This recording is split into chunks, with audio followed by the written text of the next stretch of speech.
All right, Proverbs 30. And I put the subtitle of these four things. Now, if you've read the chapter, the reason why will be obvious. Yeah.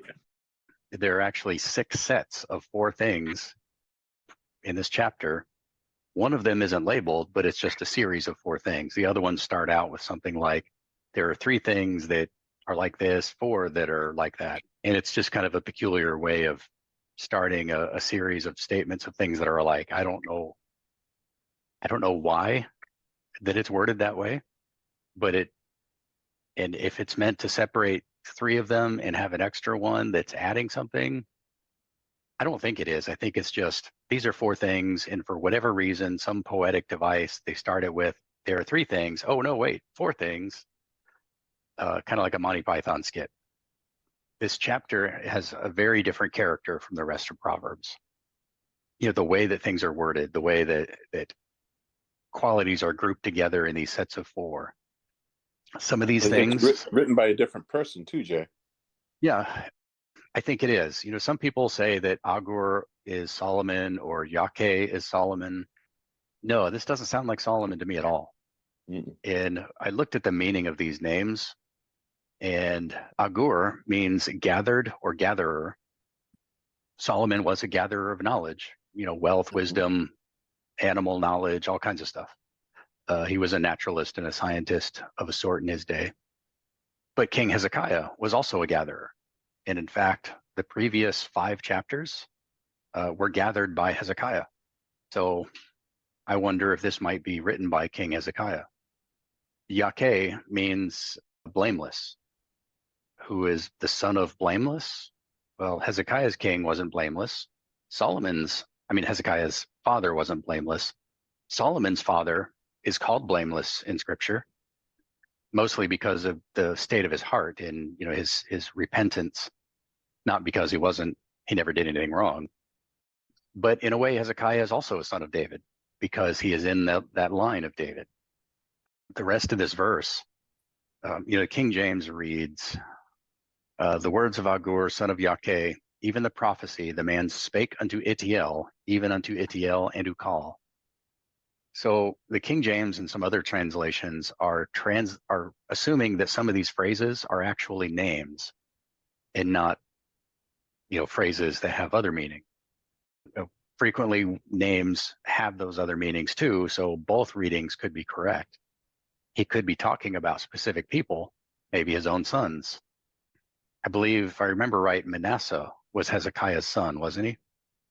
And Manasseh was one of Israel's worst kings, at least at the beginning of his reign. You mean he was Joseph's Judah. son, wasn't he? Manasseh was Joseph's son. No, there's a different Manasseh. Okay.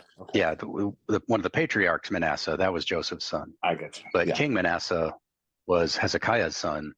Okay. And, Hezekiah was more or less a righteous king. He made a lot of stupid mistakes, especially political blunders. But he was mostly righteous. He tried to do the right thing.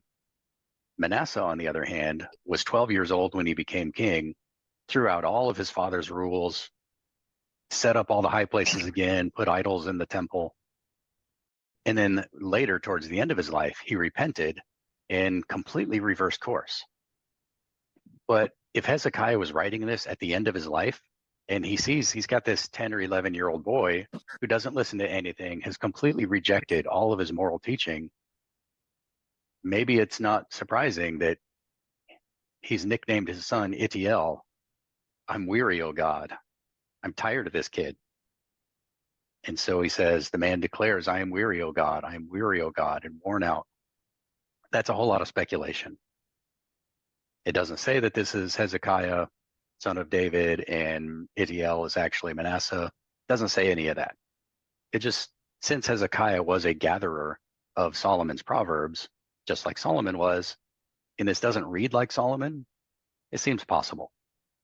But I haven't found any commentators or anybody who say that anybody knows definitively who wrote this chapter. It's just here. Any other thoughts on this introduction? I think the introduction outlines, I don't know anything, and let me give you some profound things to ponder, which seem to be more relevant than what I've concentrated on. I have not learned wisdom. Well, he's presenting these phrases as, in my opinion, elements of wisdom to just consider. Mm-hmm. And I know nothing like Schultz. It's more or less saying it's your character, Lord, is reflected in these items that I'm going to ponder. Yeah, and I think this thing here, surely I am too stupid to be a man. I have no understanding. I've not learned wisdom.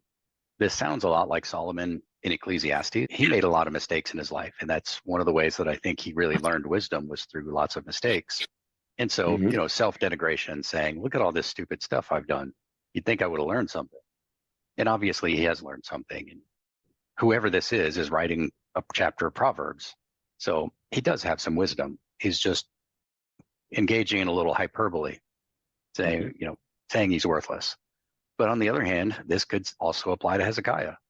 Hezekiah is the one who, he made an alliance with King Ahab. I think it was Hezekiah, and went to war against Moab and made a disaster of things. And then he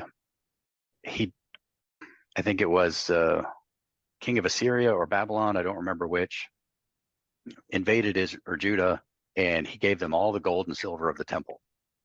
And then he recovered and got a lot more gold and silver. And the king of Babylon sent an envoy and said, hey, I heard you were sick, and I hope you're all better, and just wanted to make sure that everything's okay. And Hezekiah took him on a tour of all the new gold and silver that they had. And so along comes the king of Babylon and says, hey, give me all your gold and silver.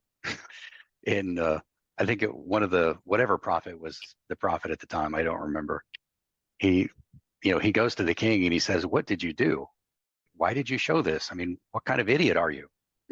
So all this stuff could apply to Hezekiah too.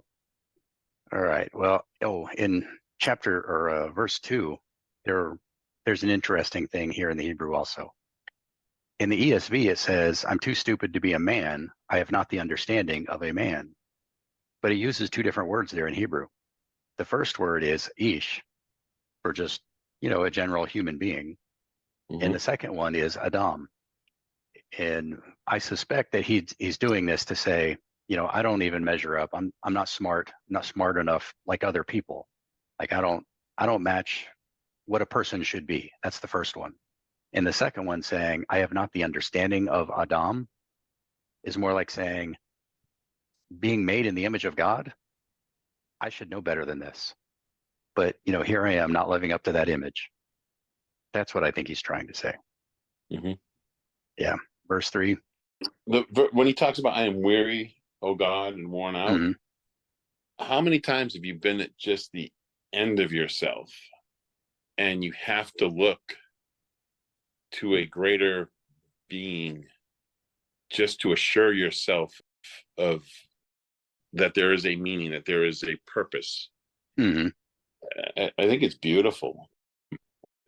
I can certainly relate in terms of it's just so self-deprecating and it reflects a position that he's at where he's now able to learn mm-hmm. or willing to.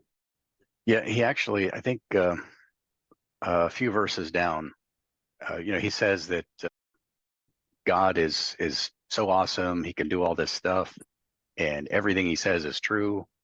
And then in verse 6 and verse 7 through 9, he says, 2 things I ask of you, deny them not to me before I die. And the first one is, don't make me a liar. And the second one is, give me only what I need. And I think that this is talking about God's promises. He's talking about, I'm trying to trust in God, trying to believe what he says. So don't wait too long before fulfilling your promises, because then I'm going to start doubting. Don't make me a liar in front of everybody else. You have to come and defend your name. It's the same kind of appeal that Moses made to God when God said, stand aside, Moses, I'm going to wipe all these people out and start over with you. And Moses responds by saying, well, what will all the nations think? if you do that. And, if you treat your own people like this, why should anybody trust in you? And I think that Agur is saying the same kind of thing here. Yeah, I mean, give me neither poverty nor riches. Let me be just average, because average is not going to pull on me to sin one way or the other. Mm-hmm. It's a very interesting take. Most people will want the riches, but his concern is more or less, let me be not sinning against you, Lord, and I can best be in that position by being average. Yeah, you get too much and you start to trust in yourself instead of God. Mm-hmm. And then if you have too little, you start getting bitter and angry, and maybe you do stupid things to try to fill those gaps instead of trusting in God. And I think that's another point in favor of Hezekiah being the author of this. Solomon, he in Ecclesiastes, he kind of decried his wealth. He said that it got him into so much trouble. But I don't think he ever really complained about having a ton of money. It's not what he asked for, but he didn't seem to be upset by having it. He put it to, well, good and bad use. But I think this is another thing that points towards Hezekiah being the author of this chapter, because Hezekiah really screwed up with money. And if he had money and then he lost it, then he got more money and then he lost it again. And each time it was because he was relying on himself instead of on God, and saying, look how great I've done, and let me show all the other kings how great I've done. And then they just come and take it away from you. God puts you back in your place through those other kings. Let's go back up to verse 4. This is a famous one. Who has ascended to heaven and come down, who has gathered the wind in his fists, who has wrapped up the waters in a garment, established all the ends of the earth. What is his name, and what is his son's name? Surely you know. It reminds me of Job 38, I think. Got it written down here somewhere. Yeah, Job 38 and Isaiah 40, where Job is complaining and saying, God, why are you doing all this stuff to me? And God responds like, where were you when I created the heavens and the earth? How do you know what my plan is? My perspective is broader than yours. I know more than you. And this feels very similar to that. He's underscoring just how powerful God is, so far beyond anything we can comprehend. Why does he reference his son? Why do you think? Well, I think that there's a prophetic point to this proverb also. Okay. That he's not just saying, on the one hand, if you ask a rabbi what this means, he's saying, what do you really know about God? God doesn't have a son, but how do you know that? And, it's just another way of saying, you don't know anything about God, even if you think you do. But I think that really this whole verse points to Yeshua, who has ascended to heaven and come down. Yeshua came down and he ascended to heaven, and he's going to come back down again. Who has gathered the wind in his fists and wrapped up the waters in a garment? Makes me think of Yeshua calming the storm. He commanded the wind and the waves to be still, and they were. But he also created everything.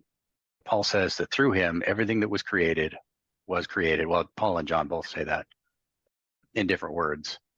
And, wrapped up the waters in a garment. This could be a picturesque way of talking about the firmament or the clouds in the sky, or could be talking about the earth itself as a garment and how the waters are wrapped up in the garment of the earth. Who has established all the ends of the earth? Well, everything that was created through Yeshua. But this could also be translated, who has established the boundaries of the lands? So Yeshua, as King of Kings, also dictates which king has authority over which province. And so he sets the boundaries of all the nations. And God did that after the flood with the table of nations in Genesis. He kind of split everything up. And even later, when Israel was coming out of Egypt, God was telling them, don't go over here because that's those people's land. And you can take this one because I've taken it away and given it to you. God is the one who establishes all this. And then when it says, what is his name and what is his son's name? Well, we know the labels that we give to God. So we can say that Yod-Heh-Vav-Heh is God's name, but his name is so much more than that. I mean, his name is wrapped up in all of his covenants and promises and his commandments. And, it's all of who he is. And how can we possibly wrap our minds around all of that? God is way too big for us. But what is his son's name? Well, we know what his son's name is. It's salvation, Yeshua. But they are one and the same. The Father and the Son are one. If you've seen me, you've seen the Father, as Yeshua said that. Although, as Yeshua, as the one through whom the world was created, it gets a little confusing about, who established the ends of the earth, the Father or the Son. They act in unison. So one carries out the orders of the other. So really both. I'm pretty sure that that's all included in that. And I don't know if Agur intended for that to be the meaning, but I think that God intended that to be there. Well, it comes right after the I am nothing, and it's pointing to God as you got quite a lot going on there. Mm-hmm. I was looking in verse 3 where it says, I have no knowledge of the Holy One. I think it literally just says, I have no knowledge of the holy, but it uses a singular noun. So Holy One is a good translation. It just literally doesn't say it. Oh, no, it does. It is plural. Kadashim Adah. What does that mean? To know.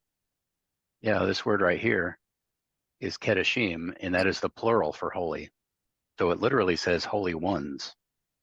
I wonder why it's always translated the holy or the holy one. Interesting. But that does naturally go into verse 4. What is his name and what is his son's name? And who is the you? Surely you know. Yeah, I don't know. Whoever he's talking to. Trying to see if there are any commentaries on that. I didn't really think about that one. I do not know. Some of these commentaries are so long. It takes forever to find anything. All right. Verse 5 and 6, I think, are also good. They say a lot about, it informs some New Testament terminology. Every word of God proves true. He is a shield to those who take refuge in him. And I think this is really the essence of what it means to believe in God or to believe in his name. So when the New Testament talks about, if you believe in God, you will be saved, or if you call on the name of the Lord, you'll be saved. I think this is what it's talking about. It means that you believe his word is true. If you believe in his name, then you believe his covenants, his promises, you believe his instructions are for your good. I think that's really the essence of it. In verse 6, do not add to his words lest he rebuke you and you be found a liar. This is the essence of what it means to take God's name in vain. That's not really so much a New Testament concept, of course. But people get very confused about this commandment. You shall not take the name of the Lord your God in vain. They think, using God or Jesus or something like that as an expletive is taking his name in vain. And it's certainly misusing it. I'm not going to say that it's not a violation of that command, but that's really the smallest kind of violation. What it's really talking about is misrepresenting him, saying that, like this guy that I was telling you about on the billboard earlier, putting all these prophecies out there saying, God told me this. I can't really say whether or not God told him that or not, because I don't think this was on the recording earlier, but for those who are listening later, there's a guy out there on the internet, and I'm not going to give the website address.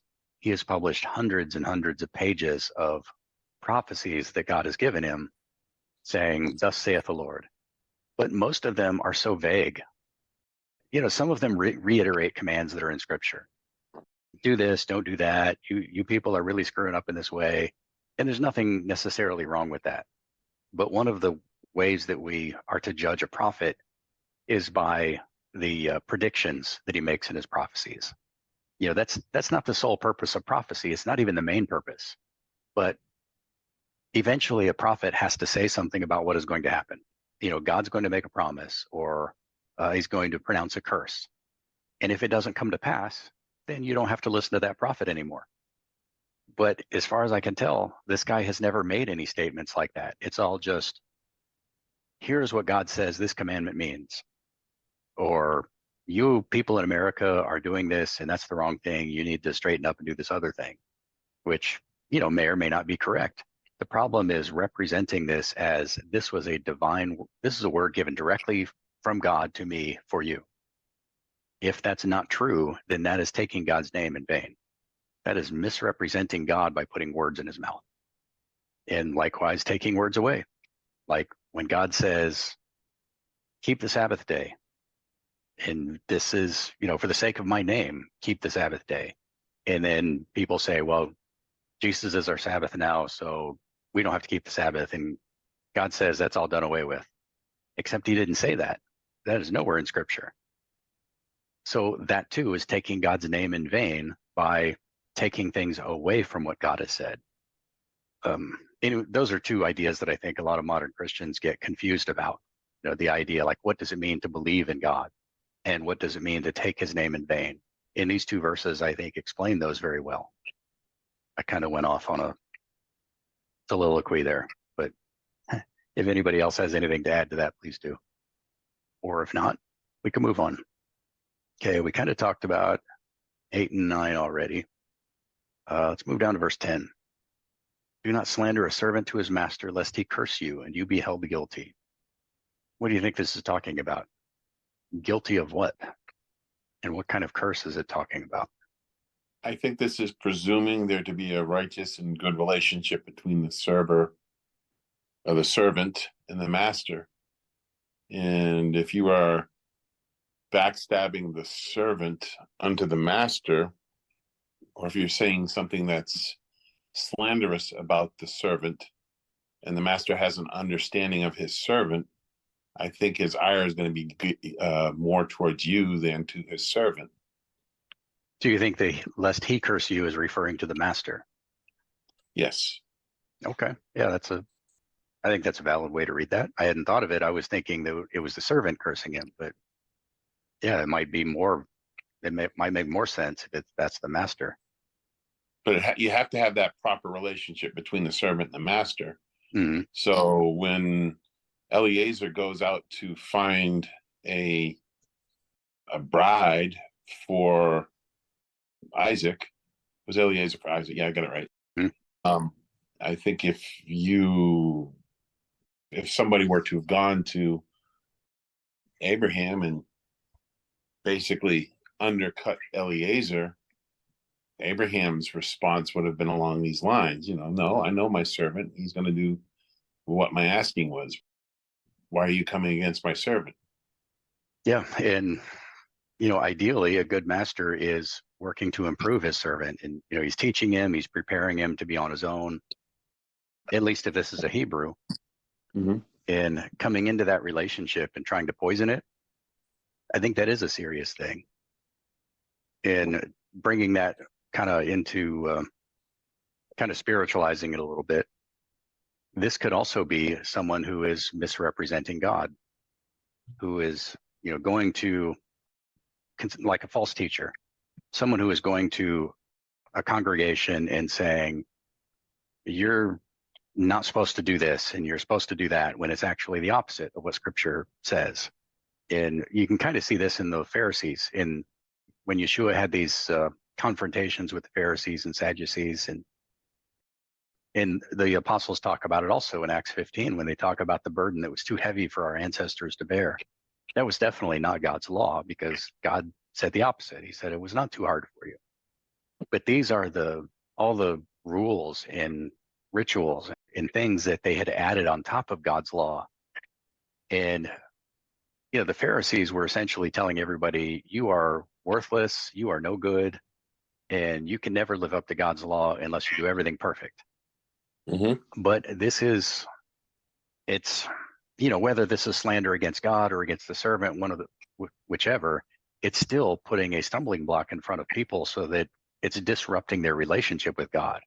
It's making them feel like they can never really approach God without the help of these other people. Mm-hmm. And what happened is the master, God, cursed them, and he removed them from their authority and replaced them with a different set of Jewish leaders. Yeah, okay, I will get, this is going to be a little touchy. Okay. If I understand correctly, and I certainly will claim ignorance because I'm not well studied in this, but the Muslim tradition is that Yeshua is the prophet or a prophet, not necessarily the Son of God, which is, in my estimation, counter to what the Bible is saying. So if that is presented and causes someone to stumble, I would think God would have more of an issue with that presentation than with the person that's stumbling. In other words, you are demeaning my servant, Yeshua, although their presentation is not necessarily demeaning, but still, you are not acknowledging him as my son, and therefore any curse would go towards that type of teaching rather than the person that stumbled. Does that make sense? Yeah, I think I I tried to don't be. remember the specific proverbs. We've seen several proverbs already where it talks about how if a leader or ruler is leading the people astray, then the ruler is responsible for that. Everybody's responsible for their own sin, but the ruler Right. is held doubly responsible. Right. And there's also the prophecy, and once again, I don't remember which prophet it was or where it was, but saying that if you don't warn your brother, you are guilty of his blood. So if you don't warn him that he's doing something wrong, and of course that would carry over to if you tell him something wrong, then you are guilty of his blood. All right, so verse 11. There are those who curse their fathers and do not bless their. Oh, well, actually, verse 11 through 14 is the first set of four. I don't think it doesn't really qualify as a quatrain because that's a literary structure, whereas this is, I don't know, what do you call a set of four? Not really a quadruplet, but anyways, it's a set of four. I'll just stick with that. So all of these go together. I think King James, says there's a generation. There's a generation that curses their father and does not bless their mother, a generation. And I'm pretty sure that, excuse me, that is the literal word. Excuse me. It's not saying, it's door, a period, age, generation, habitation. But I don't think it's literally talking about like all the people who live at a single span of time, like we talk about the silent generation, boomers, Gen X, et cetera. I don't think that's what it's talking about. I think it means that there is a kind of person, which is how the ESV renders it. There are those who, it's not a literal translation, but I think that carries the meaning across. So he's warning about these four kinds of people. And those who curse their fathers and don't bless their mothers, those who are clean in their own eyes and are not washed of their filth. There are those who are proud, lofty in their own eyes and put up their nose at everybody. And those whose teeth are swords and fangs are knives to devour the poor from off the earth. And once again, this is about people who are proud, who think they're better than other people. At least that seems to be the common denominator between these four to me. What do you think? It's a juxtaposition against how he started out. He starts out, surely I'm too stupid to be a man. I have no understanding of a man. I have not learned wisdom. I have no knowledge of the Holy One. And then it's presenting these characteristics of people that are sort of full of himself. They're not humble. He's humble, and he's saying these characteristics are not humble, not desirable, and don't emulate them. Yeah, that's interesting. As you were reading that, I also realized that that's another set of four. I am more brutish than any man. I have not the understanding of a man. I have not learned wisdom. I don't have knowledge of the Holy One. Yeah, so there's another four that goes, whether it's intended to go, to correspond to these four. You're right that it is a juxtaposition. On the one, he's being very humble in his approach, and now he's describing people who are very proud. So what about that first one in verse 11? There are those who curse their fathers and do not bless their mothers. How is that showing pride? It's a commandment. You are not fulfilling, or you're not following one of the 10 commandments. Yeah, not honoring your father and your mother. And I think it shows a tendency to believe that you know better than your parents. If you're cursing your father and not blessing your mother, it means that you've rejected the things that they taught you. And when we're young, we almost all think that we know better than our parents, at Right. least about something. And it takes time and suffering to fix that. But this is not the normal kind of teenage rebellion. This is a pathological pride. And it's what is behind the political philosophy of progressivism. And there are some ways in which we should be progressive, in that we should be progressing towards more close alignment with Yeshua, living more like he lived. But that's not really what progressive means, at least not in this century. In the 19th century, essentially progressive did mean, well, for most people, it meant, being more understanding, more kind, more open to your neighbors, that kind of thing. Although, I mean, Marxism was on the rise at the time, so I'm sure they picked up some of that from there. But throughout the 20th century and then today, what progressivism actually means is throwing out the past because we know better. All of our ancestors were totally evil because they did this one thing that we can identify where we're better than they were, which means we must be better in every way than they were. So we curse our fathers and we don't bless our mothers. And here we are. Jay, it almost goes hand in hand with the garden. When Adam and Eve were kicked out, they had certain attitudes which manifested because of their not listening and not following what the father, you can say father and mother if you want to use Elohim, but it's, you act like this, there are consequences, and it's somewhat along those lines in my eyes, at least. Yeah. The serpent certainly convinced them that they knew better than God, or that they were capable of knowing better. And so, if you ignore what God said, then you're going to be smarter than God. That never works out. Adam's response to God about the woman that you gave me caused me to do this. Yeah. He's more or less thing. saying, I'm cleaning my eyes. It's your fault, God. Yeah, that's a good observation. He was still insisting that he knew better than God. He was towards a little bit later on, it mentions the adulteress who, wipes her mouth and says, I've done nothing wrong. That was Adam. Yeah, right. Literally in that case. Okay. Let's go down to the leech. The leech has 2 daughters, give and give. 3 things are never satisfied. 4 never say enough. Yeah, each one of these sets of 4 seems to be introduced in a slightly different way. The first set was just like saying, here I am, here's my qualities or lack of qualities. Then the second one is, here are these other people and their qualities. And then we get to the leech, where it says the leech has 2 daughters, but there are 3 things never satisfied and 4 that never say enough. So now he's counting. So the 4 things: Sheol, a parched land, a barren womb, I missed that one, and a fire. Some of these are pretty obvious. It's easier, I think, to point out how they're different. I mean, obviously they're all the same in that they all desire something that they can't have or that they don't have. Sheol, the grave, it's not a physical place as far as we know, and physical people don't go there, but spirits go there.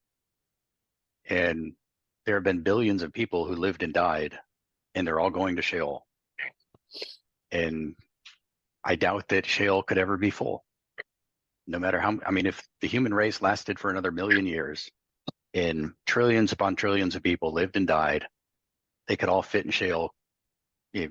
Comfortably is probably not the right word, but Sheol would still not be full. The barren womb is a little bit different in that it wants to be full. It wants to have a baby. but can't. Okay, So it, hold on okay. there. All right, a quiver is full when there's a certain number of offspring, right? I think it's Hmm. 6, 7, like that. At least that's the illusion that's made. Today's society, it makes it almost a barrenness allows for promiscuity. Hmm. Our society is promoting promiscuity, so our society has a propensity to advocate for the barren womb, which is very interesting because you see the state of our society today.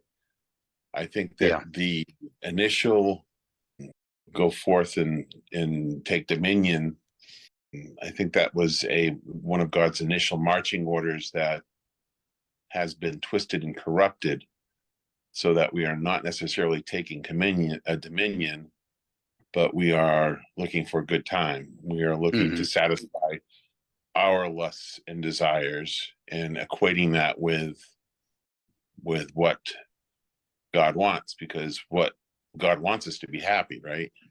So I'm just observing that statement and juxtaposing it on our current culture. Yeah.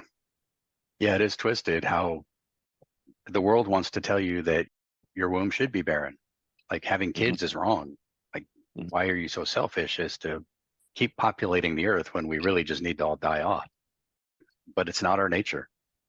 And, people who, there's some people who are barren just because, Yeah. God has closed their womb or they've got some health issue, something. Mhm. Um, what you're describing are people who, deliberately sterilize themselves, Mhm. um, or, take birth control or do whatever because they just don't want to have children. They end up paying for that at some point, Mhm. whether because there are health consequences for not bearing children when you're young or emotional consequences of not having that part of your purpose being fulfilled.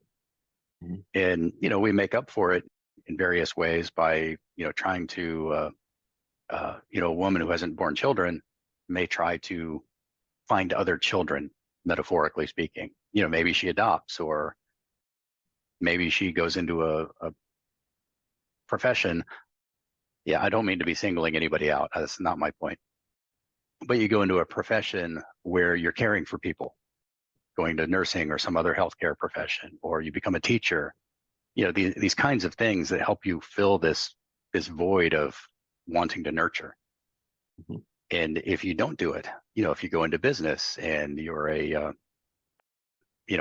a lawyer or something like that, or a CEO of some big company, you never have children because you're busy running your business.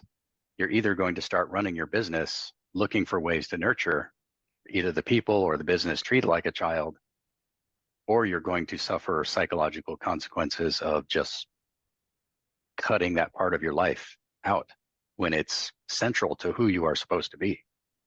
My armchair psychology. Very good, babe. I'm really just imagining the way that things should be based on how I know that God created people. I'm obviously not qualified to be psychoanalyzing the world. So you're going back to verse 2 then, right? Yes, surely I'm more brutish than any man or woman, although I've known some women who are pretty brutish. That's another way in which our world today is trying to make every womb barren and turning women into men and men into women. It starts off, the leech has 2 daughters. A leech is something that suckles off of another to gain sustenance. Mm-hmm. So it's a parasitic relationship. So it's saying the parasite has 2 daughters, which is give, which is kind of odd because a leech is taking. So what do you make of that?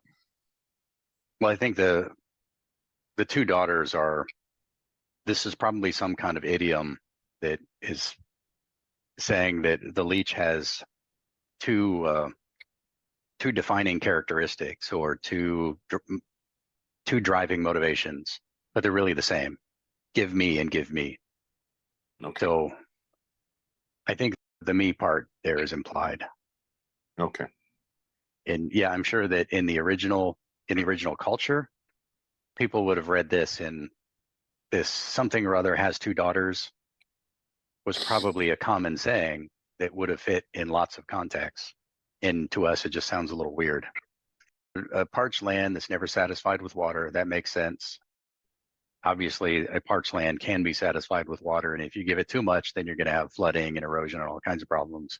But that's not really the point. The point is that, a land that hasn't had rain in a long time, it'll soak up lots of water. Fire is a little different than these in that fire goes out and gets stuff. As long as there is fuel and oxygen available, fire will continue to spread and take over everything it can. Whereas these other things are waiting for something to be given to it. I don't know if that's significant or not, but that just seemed like one difference. I mean, overall, it's saying there are things that are insatiable, and these insatiable illusions have to do with ungodliness, if you will, unrighteousness. So unrighteousness has an insatiable element to it. Yeah, it always wants more. It's greedy. And I think it ties into verse 17. The eye that mocks a father and scorns to obey a mother will be picked out by the ravens of the valley and eaten by the vultures. This is more talking about the consequences if you engage in this sort of behavior. If you allow your urges to rule your life, if you make decisions based on what you feel that you want, instead of exercising restraint and discipline and planning for the future, then you're going to come to a bad end. You're going to be a disgrace to your parents, and you're going to, in a world, like ancient, wherever, all the ancient lands back then were pretty much the same, in that, if you didn't plan ahead, if you didn't live a more or less upright life, you're likely to die from starvation or invaders or something. I think that's what verse 17 is talking about. So how would you define reverence? Obviously, it's saying if you don't revere, you came from your parents, there's a consequence to that. So how should you revere them? By listening to their teachings, putting it into practice. Obviously parents are humans and not always right. But going back to the pride that we were talking about earlier, if you are proud and think that you know better, then you're clearly not honoring your parents. You have to be willing to honor the years of experience that they have ahead of you, and say, from my perspective, this looks to be true, but my parents have been around longer. They've seen more stuff, and they say this other thing is true. So I should probably just go with that. Okay. Let's see. We were on 17. 3 things are too wonderful for me. 4 I do not understand. The way of an eagle in the sky, the way of a serpent on a rock, the way of a ship on the high seas, and the way of a man with a virgin. Just like the previous 4, there are 3 that are very similar, and 1 that is similar but also different. And maybe that's what the 3 and 4 are about. Yeah, why wouldn't he have understanding of a man with a virgin? I'm assuming he had that experience. Mm-hmm. He had children. I mean, if it's Solomon, he had lots of experience. If it's Hezekiah, he did have some children. Well, what about the first 3? What do they have in common? Movement? I don't know. Yeah, well, there's some peculiar things about their movement. If you don't know anything about aerodynamics, you don't know about lift and drag and all that kind of stuff, and you see a bird flying, especially an eagle who's just gliding through the air, how does he do that? There's no obvious means of propulsion, or, the bird is heavier than air, so how does he float up there? And I think, the same with a serpent on a rock. He's got no legs, he has no visible means of propulsion, and yet somehow he can still move across smooth rocks or up a smooth wall even. It would be very mysterious. And a ship on the high seas, if you don't understand currents in, how hydrodynamics, how water can move something around, this ship is just like, how does it stay afloat? It's heavier than the water. How does it move from one place to another with no visible means? I mean, if you pull in the oars and you pull down the sails, that ship is still going to move. I mean, unless you're in some doldrums, but in most places, it's still going to go somewhere. So I think there's something about them that you can see something is happening, but you don't understand it. You don't know how it's happening unless you spend a lot of time watching and studying and doing some experimentation, probably. There are three different firmaments that these not items, because the ship's an item, but the eagle and the serpent are animals, but they are basically moving through these firmaments or on these firmaments. So I mean that's kind of interesting. Yeah, these are like the four elements. I hadn't thought about that, but that's I'm sure that you're right about that. That's intended too. There's air, earth, water, and fire. And then there's sex. Yeah, that's the fire. I didn't think that one. Yeah. Well, another way that these first three are alike is that you can't tell that something has happened. Like if a bird flies past and you don't see it and you walk outside, you'd never know. It doesn't leave a path behind it. Same thing with a serpent on a rock. Once it's gone, there's no evidence that it was ever there. And with a ship, I mean, the wake will last for a little while, but then the wake disappears. And if you appear on the scene an hour or two after the ship is gone, there's no evidence that it was ever there. So we've got these three things in common. You know, at least with the first three, there's no obvious means for what's happening. Second, there's no way to tell that it ever happened if you didn't see it happen. And the third is that all four of these match the four elements. So in what way does a man with a virgin meet those other two criteria? All right, we're going to assume that he impregnates her. So if that's the case, you have a clean sheet, there's intercourse, and that clean sheet is now transformed, or that clean sheet's not the right way of saying it, but that firmament is transformed. You know, it's made there's been a passage, if you will. Like the other three are passages. We're passing through something. Well, there's maybe this has more to do with the child passing through. This is just the creation portion. I don't know. Well, that could be in that the actual creation of a child is a total mystery. I mean, it certainly was to those people. At the time that this was written, nobody had any idea how this worked. That people do this thing and then there's a baby. What happens in between? We don't really know. It just happens. It also could be talking about the art of seduction, if you want to call it that. To somebody, you know, to a man who doesn't understand it, it's magic. Like, how does a man talk to this woman and next thing you know, they're going to bed together? And a man who doesn't know how to do that, who doesn't have that way with women, it's, you know, it's like somebody looking up at a bird flying around and saying, how in the world does that bird fly? How can I do that? And he can't, of course, because it's not a bird. But in this case, it's just a mysterious thing. It works. And unless you spend a lot of time observing and trying to learn how it works, like studying all the minute details of what is happening, you'll never know. Well, I think you just hit on something. And I think that the baby element is there as well, because the next passage goes to adultery and adulteress. So that actually ties in very well with the man and a virgin. You know, this is the way the adulteress, she eats and wipes her mouth and said, I've done nothing wrong. You know, that's the counterfeit of the man with a virgin. You're assuming that to have been an honorable situation, the man and the virgin. I have no reason to think not. Yeah, it's hard to say, but you know, after the fact, you know, if a man has seduced a virgin and then he leaves, how would anybody know? I mean, without a medical examination, it's something that happened in the past. He's not there now. There's no trail, no path that he's left. Unless she's pregnant.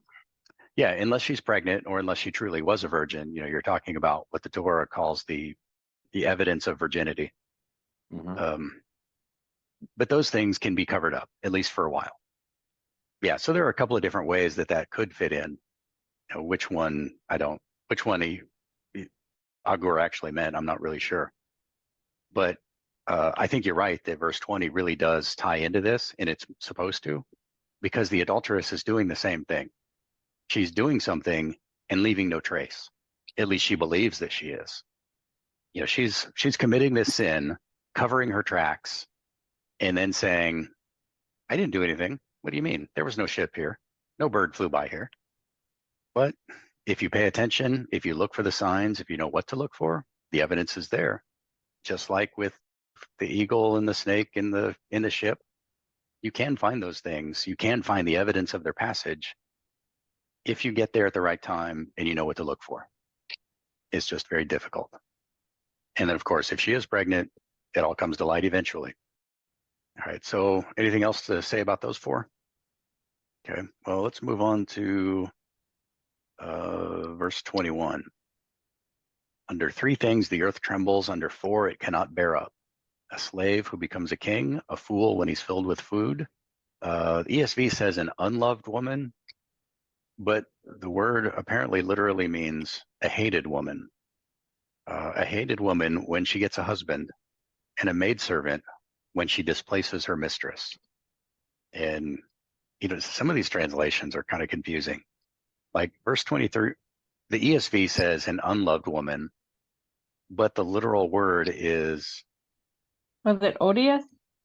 Yeah, the literal word is sane. Oh, sena, something like that. I don't know how to pronounce that exactly. But it literally means to be hated or hateful. So the King James is closer there with odious. But then the ESV says a maidservant when she displaces her mistress. And the King James says that is heir to her mistress. But the word for heir is someone who is a usurper, someone who dispossesses. So the King James seems to be better on the first half of the verse, and the ESV seems to be better on the second half. And I don't know why translators decide on the exact words that they do. And I suppose the Brown Driver Briggs dictionary might not be the best or most up to date. It is a little over 100 years old, I think. So who knows? So is 23 the proper context, an unloved woman, or whatever the phrase is, when she gets a husband? I'm presuming that's not her husband. Well, I think it is. You know, King James says when she is married. When she is married, that's what it says? Yeah, Okay. the actual word is a baal, which means master, husband, or lord. But I think the literal, I mean, a hyper literal reading is strange. Like Young's literal says, for a hated one when she rules. Like Young is assuming that she is the one who is lording.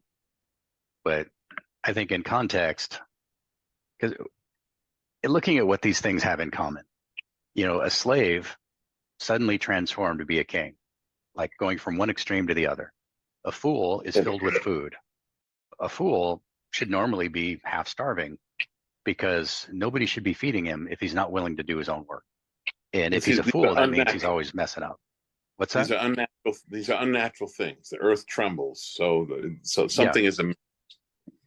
Yeah, they've gone from one end to the other end where they shouldn't be. Right. So And an unloved woman, when she gets a husband, why is that amiss? Because she's a hated woman. She's an unlovable woman. Like, who married this woman? So is she had the no hope of being married. Her, or is it on her or the husband? I think that with all of these, that's ambiguous. It's not really saying that anybody is at fault. It's saying that something has changed from one extreme to another extreme. And this is disrupting the natural order of things. So it's saying husbands love your wife. That's a good way of looking at it. Well, that's certainly something, I mean, that's something you can derive from it. Mm-hmm. But it's saying that this is a hated woman who gets a husband. So she is going from being unloved or hated to being loved. She's gone from one extreme to the other. Okay. And whether it's a good or bad thing depends on the specific circumstances. If you think about if this woman is just altogether unpleasant and her parents arrange a marriage for her, and now she's gotten married. She's got a husband. Is this a good thing? Not for him. Not for him. Right. But it depends on how she responds to it. If she responds by being grateful and by trying to be the person he needs, maybe they're both going to improve from this. She becomes But lovable. it says three things that the earth trembles. So it's saying, Yeah. this is a bad thing. Yeah. These are things that it's causing massive disruption. Mm-hmm. It's, if you think about what causes an earthquake, it's a sudden movement of the earth. Like the earth was here and it's jerked and now it's over here. And that's the same thing that's happening in all four of these. Something was over here, now it's suddenly over here without any transition. There was no character progression. Like a fool should not be rewarded, and a slave should not be promoted directly to king. And the maidservant shouldn't become the wife. So they're not ready. They're not prepared to fill this role. Yeah, they haven't earned it. They didn't get there the right way, maybe. I mean, that part is a little ambiguous. So an unloved woman should not have a husband. That's the or an unlovable. An unlovable woman is not worthy of it. She may have a husband, but not worthy of a husband. I think that might be a good way. Yeah, she needs to learn how to love and how to be loved. And you can learn that in marriage, but if you're just a rotten, vicious human being and then you go get married, that's not going to be a good relationship. Yeah, and you can say the same about all of these. A slave who becomes a king. I can imagine a fairy tale story where the slave becomes the king and he remembers how bad things were for himself, so he treats other people the way he wanted to be treated when he was a slave. But in the real world, that's usually not the way it works out. It's usually if somebody gets promoted way beyond their capability or their station, they don't handle it well. Like somebody who wins the lottery, dirt poor to being a multimillionaire. Well, they're going to be bankrupt pretty soon because they're going to abuse everything that they just gained. And a slave who becomes a king is going to drive his kingdom into the ground. He's going to be a slave again shortly. So one of the iconic movies of the 20th century is Pretty Woman, right? That's a horrible message. I'm sorry. Yeah. But that's just society misplacing how things should go. Yeah. Rags to riches should take many years. Going suddenly from rags to riches. It's unrighteousness to, I'm now being showered upon. Yeah. I was just using rags to riches as a metaphor for that whole class of transitions. Yeah. Right. Yeah. And the maidservant, obviously that immediately brings to mind Hagar and Sarah. Yeah, thought that. And she is trying to displace her mistress. She can't do that in Abraham's eyes. It's never going to work. But she's causing so much disruption in the home that they have to get rid of her. And Abraham's very upset about it. But that's a proper application, because you do have the situation where you have somebody that you have men that want their mistress to be, or maidservant to replace the wife, and that's, even in that situation, it's fraught with danger. It's not the ideal. Yep. Yeah, it's unkind to the wife, that's for sure. All right. So 4 things on earth are small, but they are exceedingly wise. Ants. Little ants provide their food in the summer, presumably for the winter. Rock badgers or conies or whatever word. They're also small, but they make their homes in the cliffs. Locusts have no king, yet they all march together. And the lizard, you can take it in your hands, yet it lives in kings' palaces. This one seems a little more straightforward, I think, except for the lizard one. So ants prepare for the winter by working all summer long. Ants don't think about it. They just do it. This is how God programmed them to be. And people are different in that, we have to decide to do the right thing. We have to choose to discipline ourselves, whereas ants have no choice. They they work together and do what they do because of who they are or what they are. Whereas we do the wrong thing because of who and what we are. And so our job is to overcome that. And, we do that with help from God, the Holy Spirit in our lives, working in our hearts to transform our minds. But we also do that through God's law. Torah is all about overcoming the natural evil inclination to do what's wrong, transforming it into doing what's right. And it takes time and practice and discipline to make that happen. We don't become ants or rock badgers or locusts overnight. What do you think he's trying to say with the rock badgers? What is the benefit of making their homes in the cliffs? What are we supposed to learn from that? Or how do we apply it? I'm presuming there's some sort of safety there. I don't know. Mm-hmm. We're trying to plan our environment so that we're not subject to not just like dangers from predators, but making sure we're not building our house on sand. Like we've got a good foundation, we've got solid walls, protection from the elements and from invaders.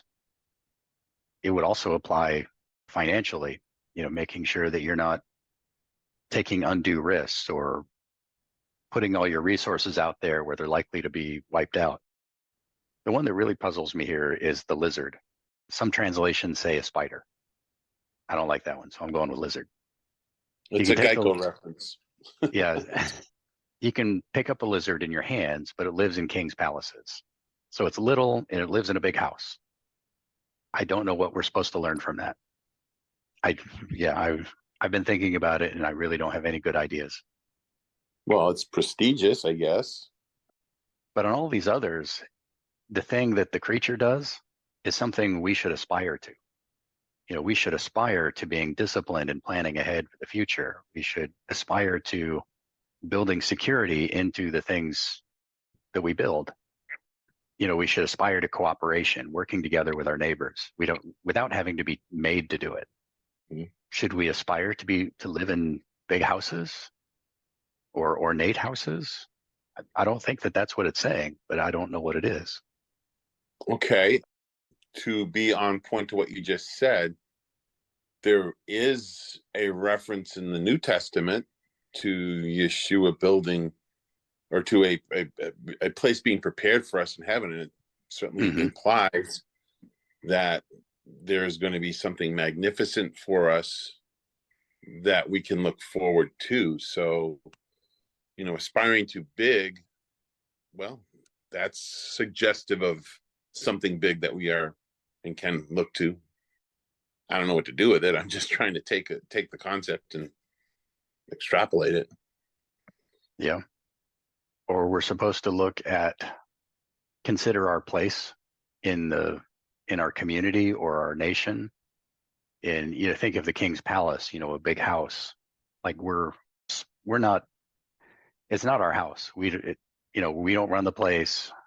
We're just tiny little things in this great big house. So maybe it's about not being proud. Blessed. Yeah, we're blessed. Yeah, we didn't build it. God provided this. Right. We live in America. We're blessed. Thank you. That type of thing. Yeah, not thinking it was us who created it. But it says wise. I don't get that, though, because there's nothing that lizard did that's wise. Unless he wisely picked the king's palace. I don't know. Yeah, I don't know. Yeah, some of these are pretty straightforward. I mean, the ants, that's easy. But it seems like, I don't know what to do with the lizard, really. Do you want to move on to the next set of 4? Sure. Okay. 3 things are stately in their tread, 4 are stately in their stride. The lion, mightiest among beasts that doesn't turn back, the strutting rooster, the he-goat, and a king whose army is with him. So these are all the alphas. They are all protectors and jealous of their territory. A couple of things that all these have in common. I mean, they are all in charge. The alpha lion is in charge of his pack. He is primarily responsible for defending it. He doesn't necessarily provide for it because the lionesses actually do most of the hunting. But when there's danger, he's at the front. He fights off his rivals. The same thing with the rooster, the he-goat, and the king. Their primary responsibility is to defend their harem or their people, or whatever it is they're defending, to defend it against predators and rivals. But that also means that they can have a short life expectancy. They're putting themselves in danger. So the They king also who's at have the head of the army, they have some sort of attribute that they can fall back on. Each one of those do. There's strength. There's the rooster has its claws. He goat his horns. The king his army. yes, They all have something that they can basically wield. yeah, they all have some basis for their strength and their willingness to be out in front. Right. And I think that goes to the next couple of verses. If you have been foolish, exalting yourself, or if you have been devising evil, put your hand on your mouth, for pressing milk produces curds, pressing the nose produces blood, and pressing anger produces strife. I think that's a counterpoint to these four things. Yeah. So the alpha lion, he puts himself in danger for the sake of his pride, not like his personal pride, but the pride of lions. He does that because he is the alpha lion. That's his place. The rooster, he fights off, birds and raccoons and whatever else, and he may get killed for it, but that's his role. He's got the tools to make it happen. The king, he leads the people because he has the skills and the training and the character to do it, at least ideally. If you put yourself into those positions when you're not called to it and you don't have the tools to do it, you're going to get hurt. You're going to get hurt. You're not going to accomplish the job. I think these last two verses are a warning that if you are not the alpha, don't try to be it. And if God puts you in a role, like if he makes you a pastor or a teacher or a prophet or whatever it is, if he makes you a general or he gives you the qualities necessary for that role, then maybe you should be in that role. And you don't really have any excuse for not doing it. But if he hasn't given you those skills and there's no clear sign that God wants you in that position, assuming that position, putting yourself forward, adopting a mantle of pride is going to cause you and everybody else pain. Does that make sense? Yeah. There's also the element of earning it too. Each one of those has to fight. Well, the king maybe not, but sometimes they did. You have to basically go through a process to acquire that status. Yeah. Yeah, most kings throughout their life, they had to earn it in some way. I mean, it wasn't automatically the firstborn son who became king. Sometimes it was. Most of the kings of Israel, they passed over their firstborn son in favor of a more qualified son. I know the pharaohs, once he was made pharaoh, he had to pass some physical tests. He had to, do some combat, show some archery skills, do some feats of strength. And, then his position was secure. But if he was still alive in 30 years, he had to do it all over again. He had to prove that he was still physically fit enough to lead the army. We should do that. We should make our presidents undergo some physical trials to make sure that they're fit. Yeah. Yeah. Or at least some mental trials or something. Yep. Something to prove that they really belong there. Well, you know what? They actually, in a sense, do, but it's the popularity contest. It's the electoral college. So that's the trial they have to put through. But, that's a game. But it's all marketing. I know. There was an intent that obviously is not what we realize today when it was created. The closest we have to that are like the public debates or the televised debates. So if you're in the debate and you perform well head to head against your rivals, that's at least some kind of trial. Well, you're supposed to sway, but that's not what happens.